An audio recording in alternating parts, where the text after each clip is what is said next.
Hello and welcome to Pluribus Unum's Fireside Chat. Not as good as FDR's, but hey, it's something. What do you think of the new intro, boys?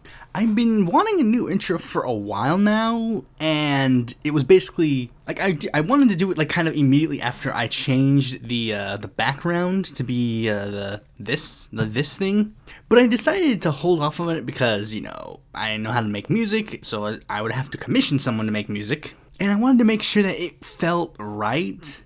And I did originally have a specific person in mind for it, but then like I wanted to make sure that like if I couldn't get an original intro, this episode would have been delayed, because I truly wanted to start the new year, the new whatever, with a new intro, because using the jingle, like I for a multitude of reasons, the Jingle Punks intro definitely seemed like more associated with what this channel kind of was originally, and now it's kind of expanded, and now it's kind of like gone in a very different path. And as such, this intro is the one that is worthy of it. And the intro, I'm gonna leave a link in the description, because the person who made the intro is Marcelo FO, or at Reset Cube Studio on Fiverr. Genuinely, I'm surprised at the quality of the intro based on the pricing of the intro. The pricing was relatively cheap, and it's like, I honestly really like it. I had to like ask him to like I mean, genuinely, there is nothing wrong with anything that Marcelo has done, because quite genuinely, like, timely, high quality, it's just a really good intro. And I highly recommend that if you ever need to commission someone for like a musical style thing, Marcelo is definitely the one to go. With that out of the way, let's get right into the news. First, Israel. Because why not is the first story not about Israel? Why is it never about Israel? Israeli lawmakers call on military to destroy food, water, and power sources in Gaza. Aid coalition members said the IDF strategy was ineffective in defeating Hamas, demanding the army purge northern Gaza of residents by use of sieges, infrastructure destruction, and killing anybody without a white flag. The policy should be used in other parts of Gaza, they said.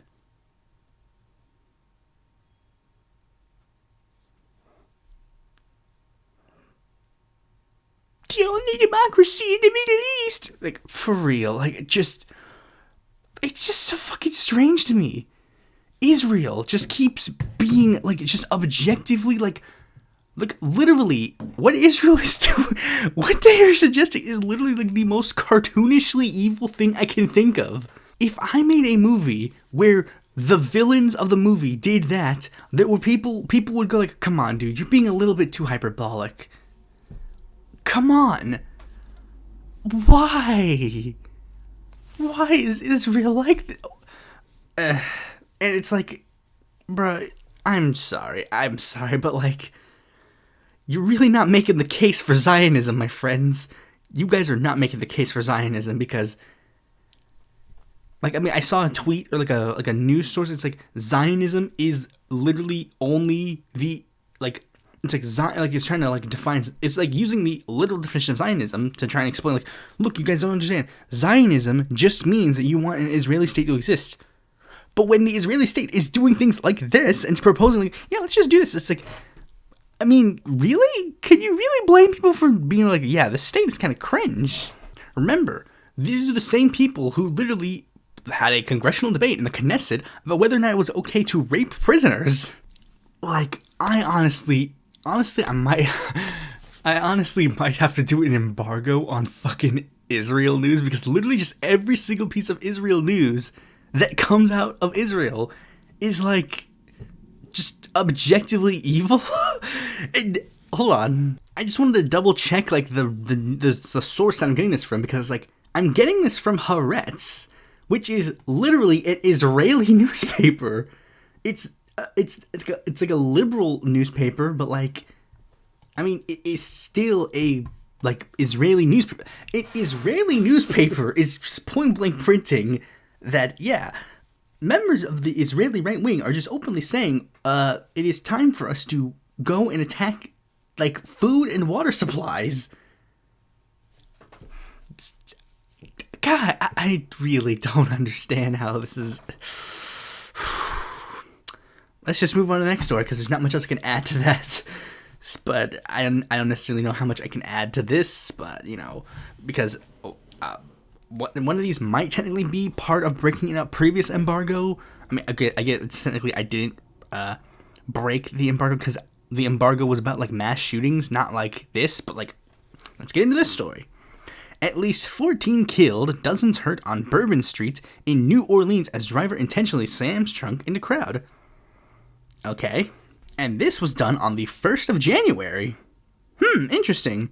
14 people were killed because a guy drove his car into a bunch of people in New Orleans. Happy New Year's, everybody!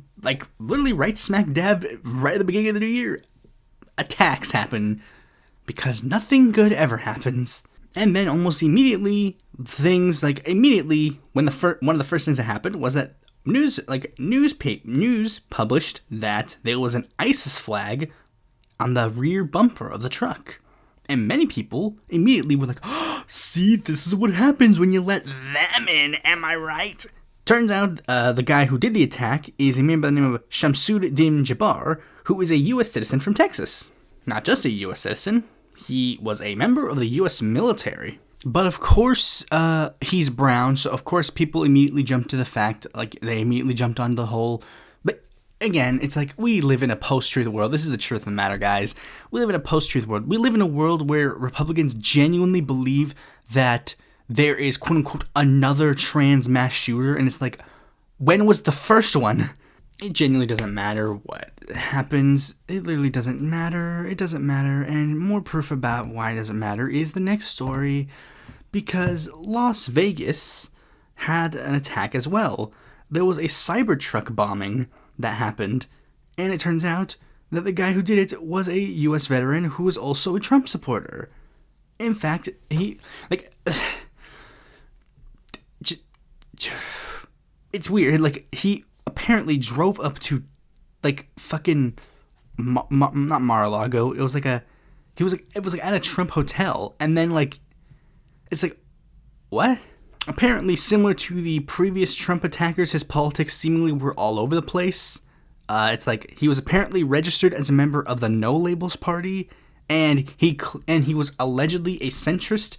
But it seems that he was radicalized during this recent election, and that he was a Trumpster by the end of the election. And him falling down the far-right rabbit hole basically led to his life, falling apart. And here's another thing that happened with these two stories. People point out the fact that both of these people are members of the U.S. military, and then immediately jumped to another conspiracy theory, claiming that both of them were MK Ultra experiments. For those who don't know what MK Ultra is, MK Ultra was a U.S. government created thing that was trying to create mind control. It was created by the CIA trying to do mind control. The purpose of it was that they were trying to use LSD to, again, mind control people. It was going to be used on the enemies, but it was tested on Americans. The purpose was to basically, if they captured an enemy, they wanted to find out what specific concoctions of drugs they could use to trick their brain into following their command. And a lot of people, especially, have been really fascinated with MK Ultra. MK Ultra has always been a very prominent thing in conspiracy culture, but also just generally in when you look into the actual facts of the case, it's very interesting. I made a video where I briefly talked about MK Ultra as a broader analysis of explaining, because there are a lot of things that a lot of people are using with MK Ultra to explain other things. And you see, that's one big thing a lot of people point out. They point out a certain factoid of a lot of previous serial killers, where allegedly, I haven't looked further into it, but some serial killers have family that are in the military. So some people have jumped on the theory that MK Ultra caused the rise of the serial killer craze in the 70s and whatever. Because people point out the conveniences about when MK Ultra was around, then conveniently around the same time period or a little bit afterwards, when the children of the people who were allegedly in these circles would end up becoming the it's not necessarily true, but there's some elements of using MK Ultra to explain real life things. Because I told you I made a video where I'm talking about how MK Ultra could actually be used to explain the U.S.'s fascination with UFO culture, where perhaps like real life, like things like real life elements of like MK Ultra experiments were misinterpreted as UFOs, and other things with like the U.S. government and all the other kind of stuff. Like, the U.S. is making a new military jet, and people see it in the sky, and they interpret it as, oh, that's an alien saucer. There's a really good video by Matt Pat a long time ago where he talked about how Polybius can also be used in this sort of explanation, where the story of Polybius can kind of be seen as like an interpretation of how people interpreted the MK Ultra thing. But I think one big problem with that is that it just really negates the actual real facts of the military. Like, it's like, why is it... And I think a lot of people could expand it further. Every single U.S. soldier that does a bad thing, it's like, oh, it's MK Ultra, it's MK Ultra. But the problem is, like, why can't it just be the fact that they were a U.S. soldier?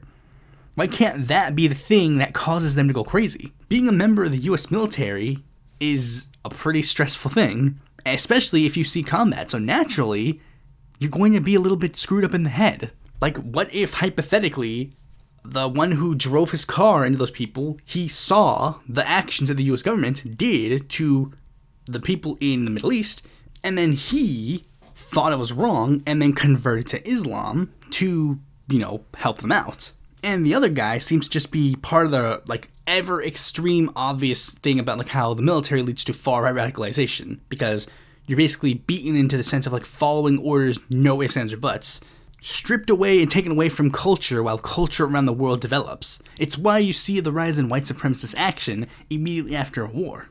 After World War II, the Klan became popular. After the Vietnam War, neo-Nazism became popular. Real facts, look it up. But anyways, let's move on to the next story, because this is a story that I haven't seen a lot of people talk about, but it's actually very interesting, especially considering one of the people used to be, well, let's just get into it. An independent congressional watchdog wants to dig deeper into separate campaign finance allegations against two lawmakers, Representatives Andy Ogles and Sheila Cherfilus McCormick.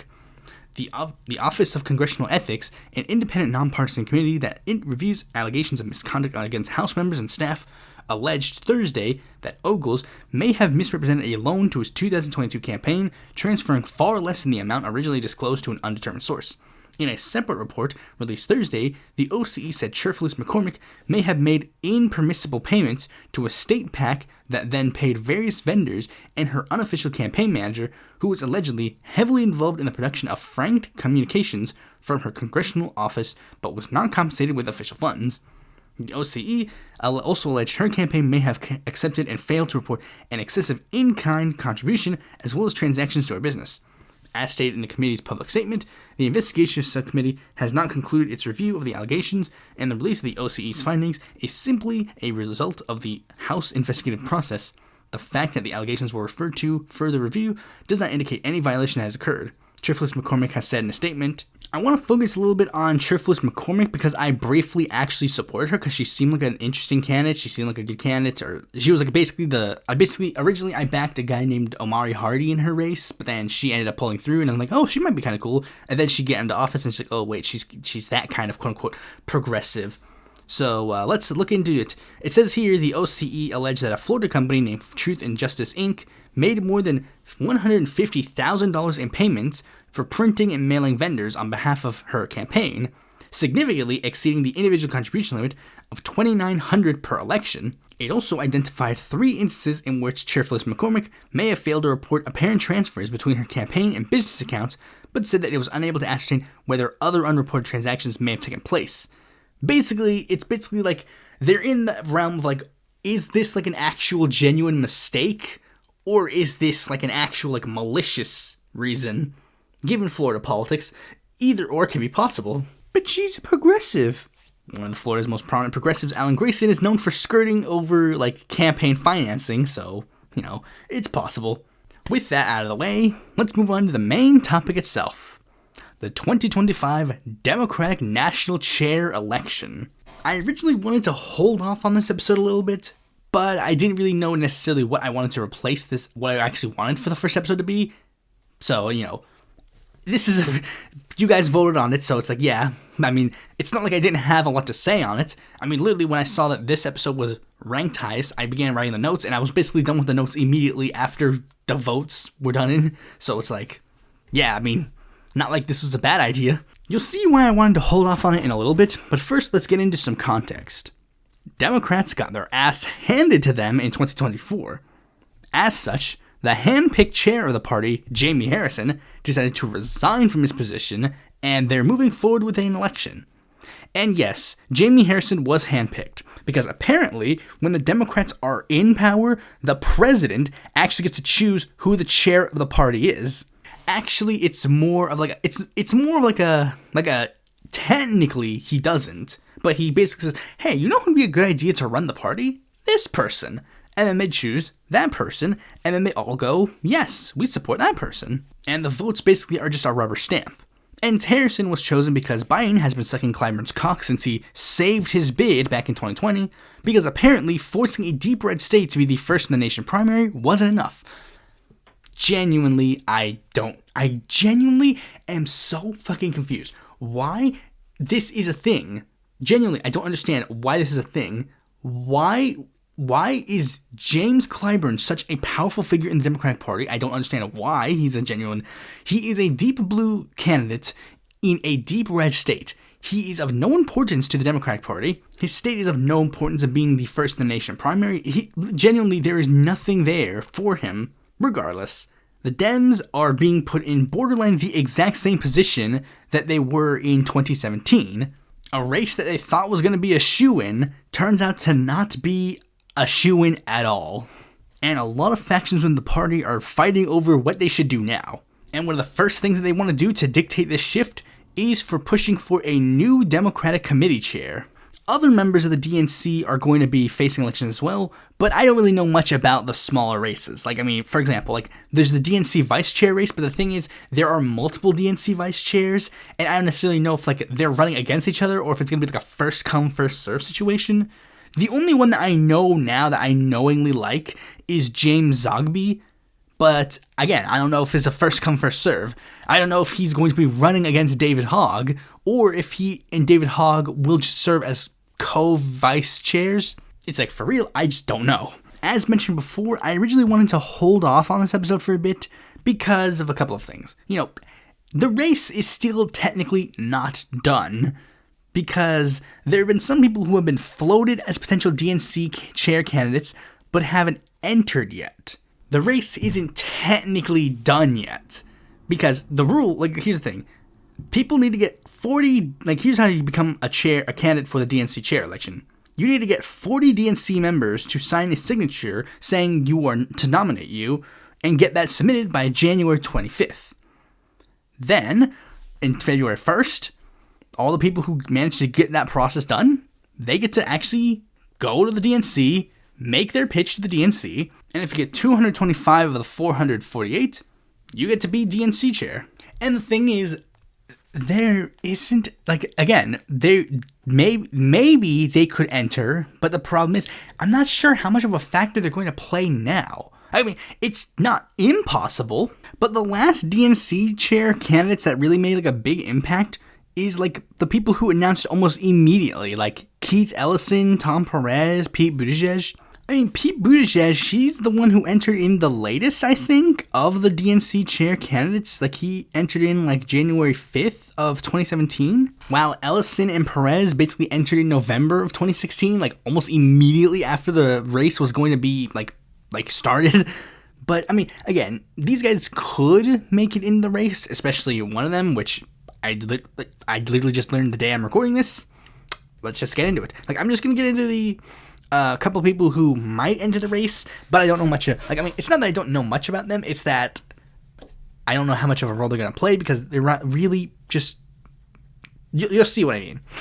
So the first person who is floated as a person to run, we've had a ton of people who have been floated and have turned down the race. Like Rahm Emanuel, but there are some people who have been floated but haven't explicitly denied yet.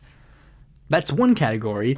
Max Rose, one-term representative, was floated because the Blue Dogs really want to throw trans people under the bus. Robert Francis O'Rourke was apparently floated by someone very early on and hasn't denied the ability of seeking the DNC chair. Stephanie Shriak, the former president of Emily's List, was floated as a potential candidate, and she hasn't explicitly denied. Apparently, Bernie's 2020 campaign chair, Faiz Shakir, was floated as a potential candidate. But again, those guys were floated, but none of them have really made any explicit confirmations or denying of the race. So it's really I don't really know if they're really going to play a role. The only one that could actually potentially run after this episode comes out is Jonathan Jackson, U.S. Representative and son of Jesse Jackson. He has apparently been having a draft campaign floating around behind the scenes by a lot of prominent progressives in Congress. Ro Khanna has stated that he has been trying to push for Jonathan Jackson to run in the race. And Jonathan Jackson has stated that he is interested. He's thought about the idea of making a quote-unquote 11th hour bid to be DNC chair. But that's one of the big problems. 11th hour bid. I don't know if an 11th hour bid is going to be that much of a big role at this point. At this point, I think the race is kind of done. I'll be real. I think the race is kind of done. But who are the people who are actually interested in running for the DNC chair election? Here are the people who are actually interested in running for DNC chair. First, we have Robert Hooton, a businessman and 2024 Maryland Senate candidate. Now, believe it or not, Robert Hooton is actually one of the boldest candidates for the DNC chair race. And you want to know why he is so bold?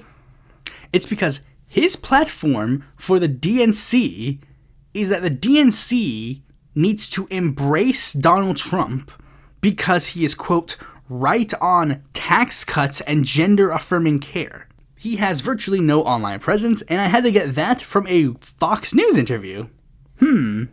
Coincidentally, Robert Hooton also didn't endorse Angela Alsobrooks in the most recent Maryland race, in fact endorsing Larry Hogan. Man has zero chance, but you need to have a token fucking loser. He's the Republican plant and it's not working. Okay, next candidate is Nate Snyder, former U.S. Department of Homeland Security official. His platform for the DNC chair election is modernize the Democratic Party's tools, particularly focusing on helping working people, decentralize the party infrastructure to allow state and local parties to take charge of running candidates, and spend their national infrastructure in combating misinformation. His specific pull is that he is a Latino and has roots in working class politics. So he's like, hey, I can make the case for Latinos and working class voters, which makes sense considering a lot of people have been pointing out that analysis shows that a lot of Latino voters do not see themselves as a minority voting bloc, they see themselves as a working class voting bloc. The next candidate is Jason Paul, member of the Newton, Massachusetts Democratic City Committee.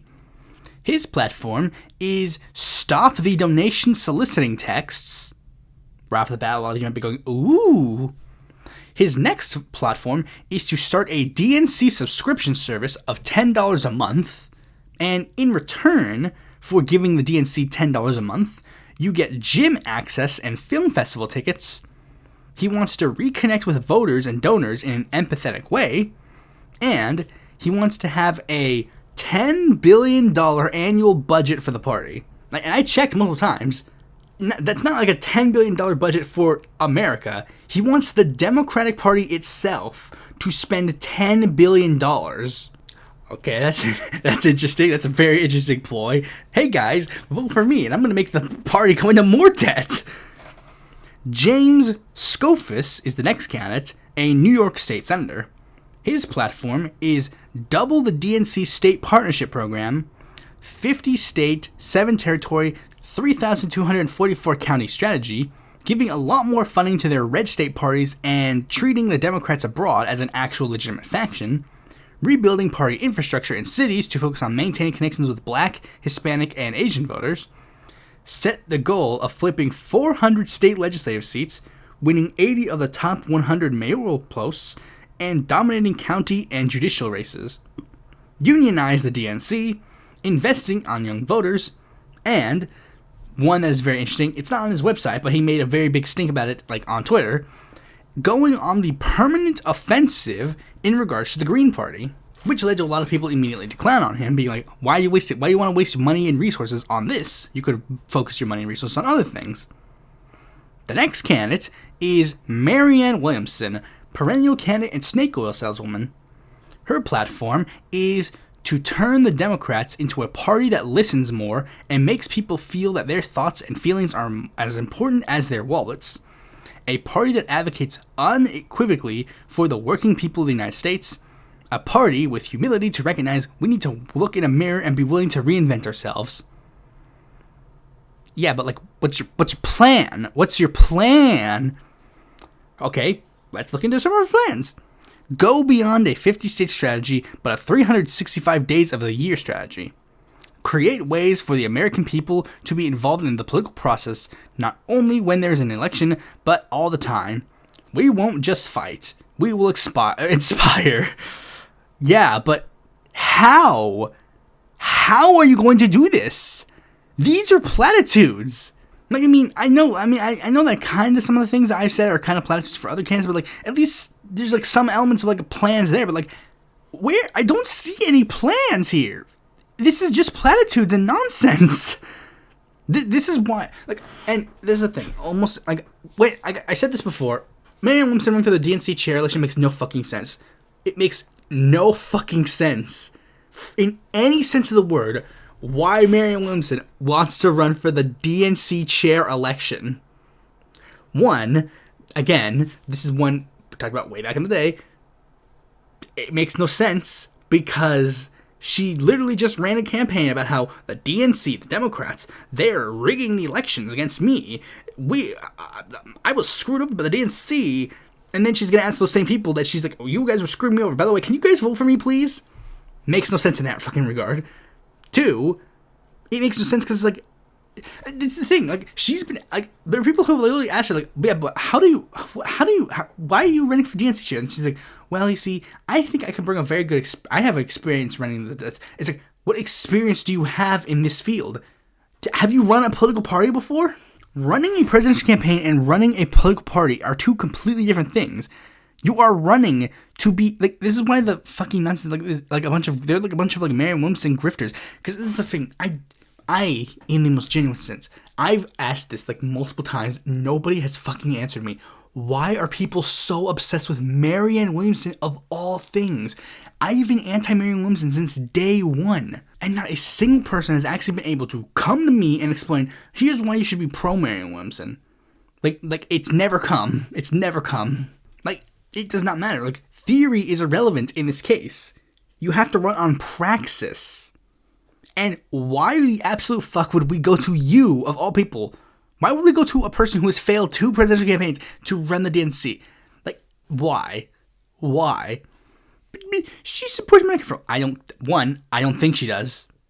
She in 2020, she literally said, I agree with Tim Ryan on these concerns about healthcare, Tim Bernie. Like, she did that.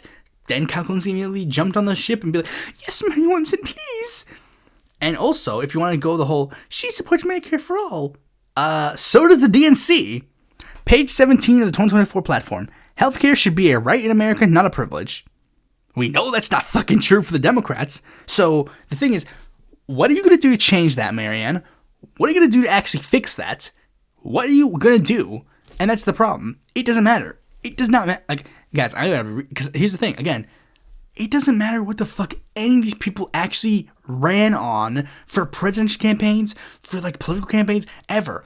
It does not matter at all what they believe in. This position is purely a position of trying to win elections. That is all a DNC chair is. The whole point of being a DNC chair is to make sure that you have the money to win elections and have the campaign apparatus to win elections. None of that is relevant. Like your policies mean nothing really. Your policies can kind of like have a slight dictatorial aspect of like how you are and how you dictate your policy. Your ideology can have like a somewhat sense in this regard because like your ideology does play a role in like how you govern, but it's like really it does not matter like if she supports Medicare for all or is against Medicare for all. Really, it doesn't matter. What matters is literally can you win? That's literally it. Anyways, off of Marianne Williamson, next candidate, Martin O'Malley, former governor of Maryland and 2016 presidential candidate, who apparently tried to run for the DNC chair position last time. His platform is a 57-state/territory strategy. give the Democrats AI to use to make campaign strategies, creating a campaign finance task force that will make them competitive with Republicans, combat misinformation, and spend money on influencers. Now, one thing I should mention about Martin O'Malley is that a lot of people have been clowning on him, like, oh, he's a has-been, he's a whatever. Yeah, and we kind of get that, but it's like, a lot of people forget that Martin O'Malley, to an extent, was actually kind of seen as like a potential torchbearer for the progressive movement, to an extent. Like, I mean, it's kind of weird. A lot of people, there's some people have pointed out that in a weird alternate world, Martin O'Malley could have been the leader of the progressive movement of the United States. Because Martin O'Malley, he actually didn't run that far to the right of Bernie. There were many parts of times during the campaign where he literally would basically say, like, Bernie would say one thing, he would say, I agree with Bernie on that. But it was due to the fact that Bernie was able to, like, run a different campaign. Like Martin O'Malley, he was kind of, like, just of the, like, I mean, even though he said, like, the right things, he was of the ilk of, he was, like, the cut of the politician. Bernie Sanders, of course, wasn't a politician. He was, but he, like, quote-unquote, wasn't in appearance or, like, demeanor. But will Martin O'Malley continue? I don't know. We'll have to wait and see. Next, we have Ben Wickler, chair of the Wisconsin Democratic Party. His platform is unite our party around long-term plans to organize, recruit, and build teams to compete in every level of every state, make clear that Democrats are on the side of working families everywhere, recruiting talented staff and volunteers, raising a ton of money, and getting resources to the people who can use them best in red, purple, and blue states. Not gonna lie, his site's still pretty barren, though I think it's because he's one of the newest candidates in the race, aside from Marianne. But, you know, there are a lot of people who like really, really like Ben Wickler, and it's like, on a first glance, it doesn't look like there's much there, but we'll get to that in a second. The last candidate of the race is Ken Martin, chair of the Minnesota Farmer Labor Party and one of the vice chairs of the DNC. He got his vice chair status because he's like the head of like the state parties. Like basically of all the state parties, he's like, I'm the leader of the state parties. So that makes him a DNC vice chair apparently. So his platform is running a 57 state strategy, push funding towards red and purple states, build a democratic infrastructure in all 3,244 counties in the country, make the Democratic Party significantly more transparent, push funding towards younger members through Young Democrats and other endeavors, planning a 10-year strategy, go on every news source, friendly, unfriendly, old, and new, and rebrand the Democratic Party. Now, some of these points, you'll notice that there are a lot of people who have very similar points. I will say Ken Martin did put his strategy out, as far as I can tell, before a lot of these other candidates entered the race. I guarantee, if I don't remember, I'm pretty sure that he announced this platform before James entered the race. But I mean, I could be wrong. Regardless, a lot of people have like a very similar perspective. Like, yeah, we see a lot of these. We see a lot of these. Like, people obviously have a lot of the same solutions and the same issues. Like, we should run a strategy of every single area of the country. It's a fact that a lot of people kind of, acknowledge. Down here in North Carolina, Anderson Clayton, one of her big perspectives was the fact that one of the reasons why North Carolina Democrats kept losing was because they just gave up on a lot of areas of the state, and then she led a massive drive to get, like, candidates and, like, infrastructure in every single county in North Carolina, and while it didn't end up panning out for Kamala, it did end up working to an extent. Democrats did do better in a lot of, like, areas. And a lot of people seem to just generally agree that there is a chance, like, Democrats do need to rebrand themselves to an extent. Like, it's again, that's kind of like a thing that a lot of people point out. Like, a lot of people kind of acknowledge, yeah, Democrats have a branding problem, and they need to fix that. However that may be, that's up to individual people's interpretations. But let's look at the state of the race. Now, here's the fact of the matter. Honestly, I don't know much about the state of the race, because the fact of how the DNC chair election works. Again, I told you before, 40 members of the DNC need to sign a nominating petition, and then you need to get 225 DNC members to actually vote for you. And we don't know how this works. This isn't like a primary. This isn't like a convention, like an actual thing. Well, it is a convention, but like we don't have any of like the actual results now. Unlike how it would be if like it were a presidential election, where it's like we could actually see like, oh well, Nevada's districts are all voting this way, so the delegates from these counties are going to vote for this one. This race is essentially going to be done through a smoke-filled room. So we really don't know how the race is panning out unless the people actually tell us, like, these many people are supporting us. So based on that, let's just look into it. How many DNC members are supporting each of the people running? Well, as of the time of recording this, and as of their stances, as of how they stated, Houghton has 0 DNC delegates, Paul has 0 DNC delegates, Snyder has 0 DNC delegates, Williamson has 0 DNC delegates, Wickler has 0 DNC delegates, Martin O'Malley has 3 DNC delegates, and Ken Martin has over 100. Man, it's such a nail-biter. Who's winning this race right now? Like, I'm sorry, guys. This is just, race seems kind of a done deal. Like, I think literally the problem is, like, almost immediately after this, after I saw Ken Martin's, like, we gotta be real, guys. Like, and it's kind of obvious that why. It's like, of course Ken Martin would have a better chance at this race. Ken Martin is a DNC vice chair. Of course, DNC delegates are going to be more inclined to support him over any of the other candidates. And I think that almost immediately kind of decided it for me. Like, I mean, look, there are a lot of... I know that I made a meme about it because of, like, a specific person who's endorsed Ken Martin, but it's like, that's not really the sole reason why I backed him. I mean, it was a contributing factor. It was a very obvious contributing factor. But just upon doing more and more research into the race, it just kind of seems very obvious. It's like, it's Ken. If you're left of center, it's Ken. Like, I mean, literally, like, progressive, socialist, social democrat, it's Ken. I don't see where you could go in any other direction. Now, I should preface it with that I do know, because there are a lot of people that I know or know of that are into Ben Wickler.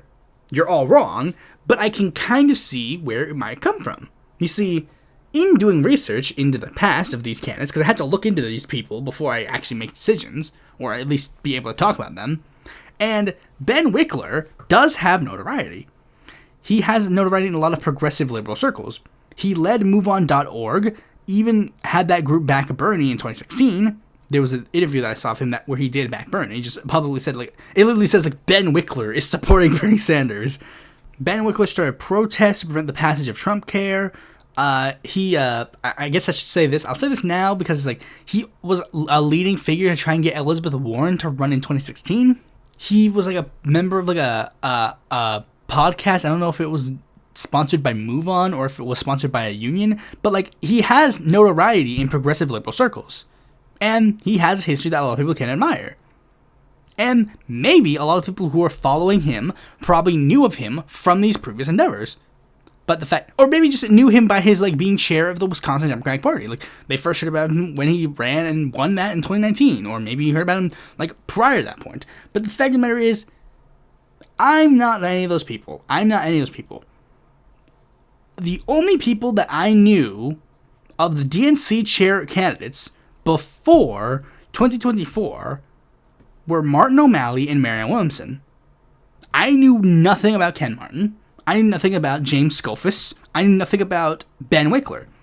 So I can be more, like, objective when I go to my analysis of Ben versus Ken. I look purely at, like, the past. I look at it through hindsight. Hindsight is 2020. And the problem is, with my analysis, I'm not really seeing how Ben is a better candidate than Ken. In fact, as I keep doing research, I'm not necessarily, it's a little complicated, but like, I'm not really, like, I mean, at best, Ben and Ken are on equal footing, but only in an ideological sense. Not in any sort of other sense. Like, literally just, I'm just sorry. Ken has 100 DNC members backing him. Ben doesn't. That is almost immediately disqualifying to me. But maybe if it was like an open primary where anybody who was a Democrat could vote, then maybe that'd be one thing. But it's not. Ken, like, this is purely smoke-filled room. We need somebody, I'm sorry, guys, but we gotta have someone who's a bit more of an insider in this regard. I'm sorry, guys. Like, Ken is not necessarily like an insider, but like, in this sense, you need to be in the room in discussions with people. And Ben doesn't have those inroads, necessarily.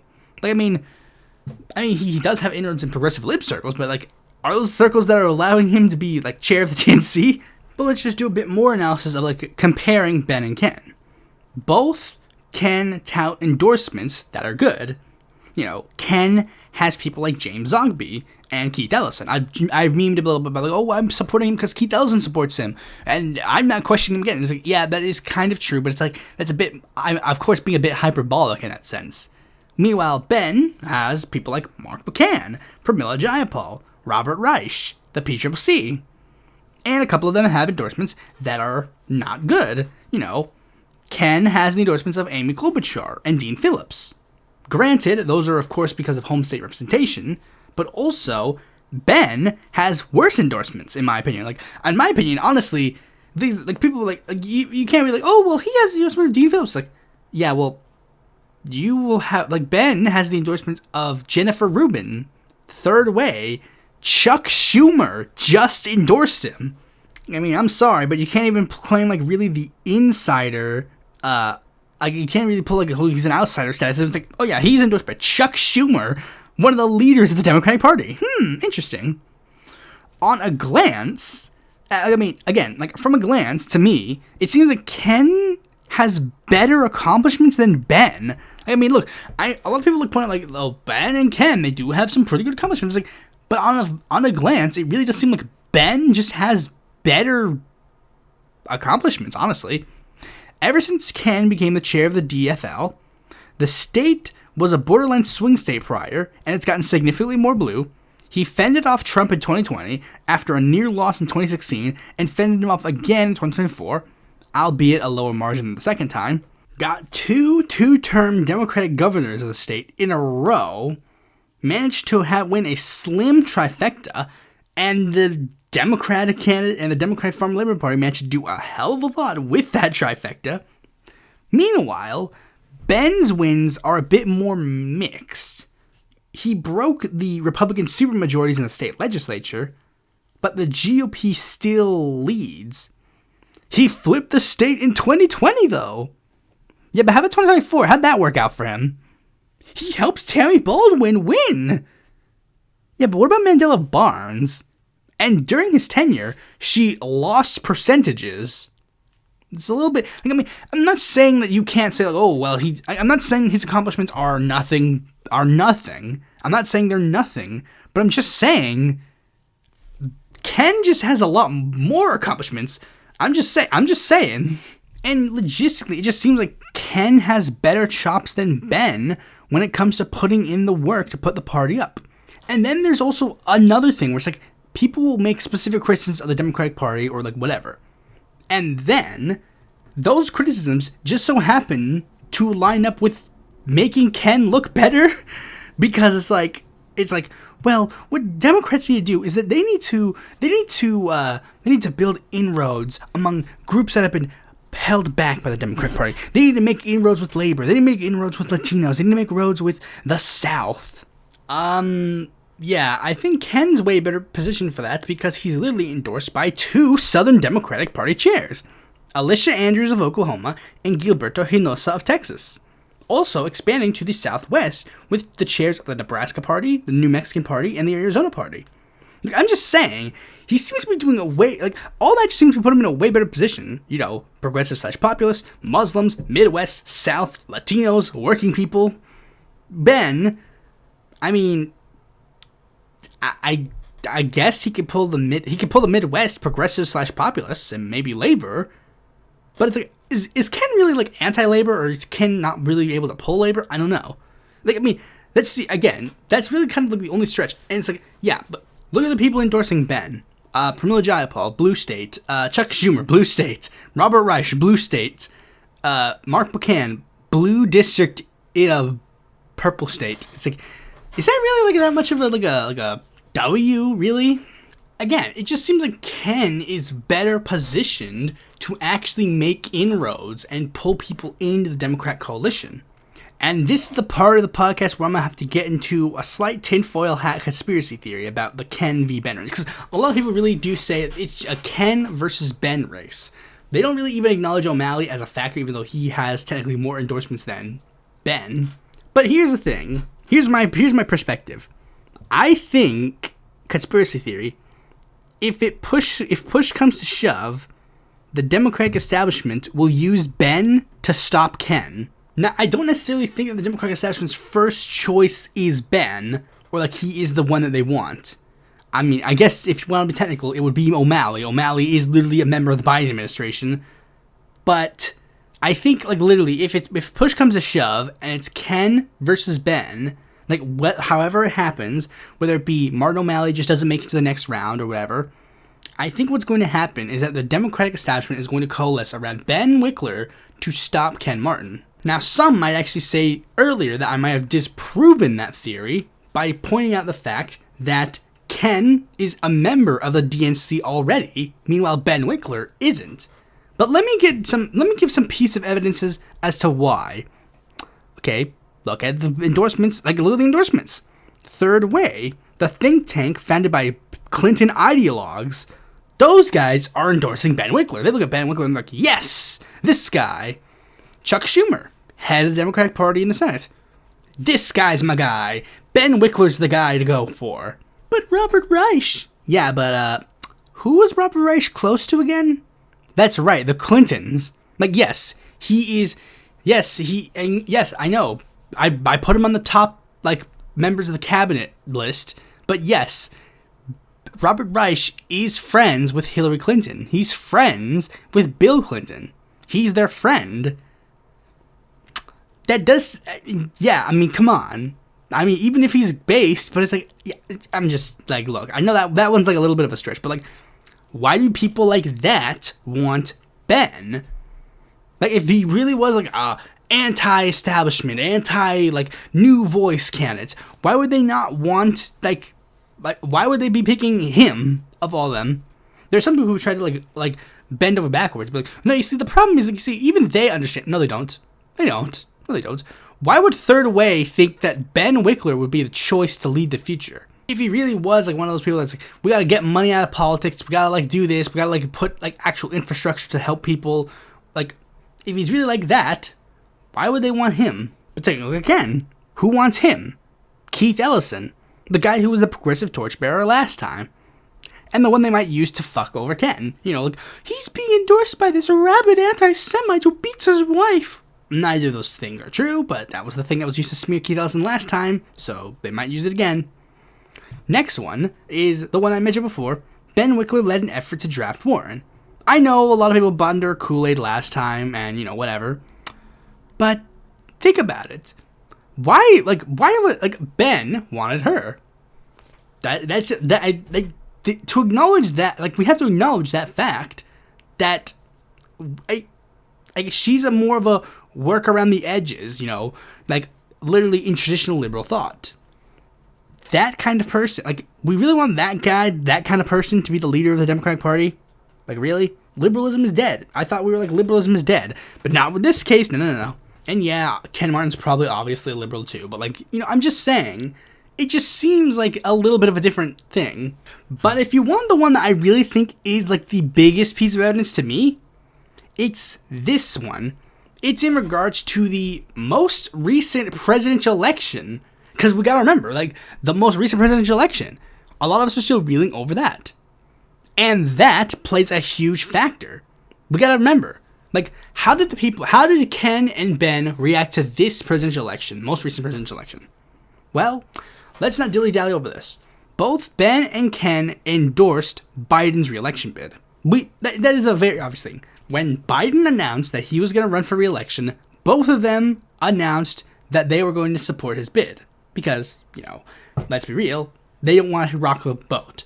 They're party officials. Of course that they would back the incumbent when that is, like, that's really neither here nor there. But what did they do in order to help Joe Biden's election? And that's a pretty big factor. Ben and the Wisconsin Democrats led an effort to prevent Joe Biden from getting a primary challenge in Wisconsin. Dean Phillips had to sue to get on the ballot. And yes, I get it. Dean Phillips cringe. Yeah, we get it. But think about it. The lawsuit ended in Dean's favor, which led him to get on the ballot. So, if the lawsuit ended in his favor to get on the ballot, what was the precedent that made it so that Biden wouldn't face a challenger? Like, literally, what was the excuse that Ben Wickler had for Dean Phillips to not get a challenger if the lawsuit would end up going in Dean's favor? And we all see how that turned out. Like, Biden not having a challenger, Biden not having a serious bid against him, we saw how that led. And many of us still continually, yes, rightfully, blame Joe Biden for that. And Ben helped him. Meanwhile, what did Ken do? Ken submitted to the Secretary of State a ballot with 10 options for that election. Despite Ken wanting Joe Biden to remain the nominee and to stay the course, he allowed the party primary to play out without any interference, and allowed people in his party to vocally express opposition to Joe Biden. Who sounds more like a change candidate, and who sounds more like a status quo candidate? Ben very clearly knows how to play ball with the establishment. And I don't want that guy on the team. I, in the most genuine sense, believe that if Ken Martin is not the DNC chair, we are toast. Like, literally. We might be toast regardless, but if we actually have a chance of democracy in the next couple of years, Ken's the only option. Like, even if Ben was amazing, I'd still be Team Ken, because Ken's just the best bet logistically. And we need someone who can logistically win and be good. Anyways, that's pretty much all I gotta say. Ken Martin for DNC chair. Thanks for watching this video. Be sure to like, comment, share, subscribe, and click the bell to notify when a future video man comes out. And if you're interested in more content from me, consider supporting me on Patreon.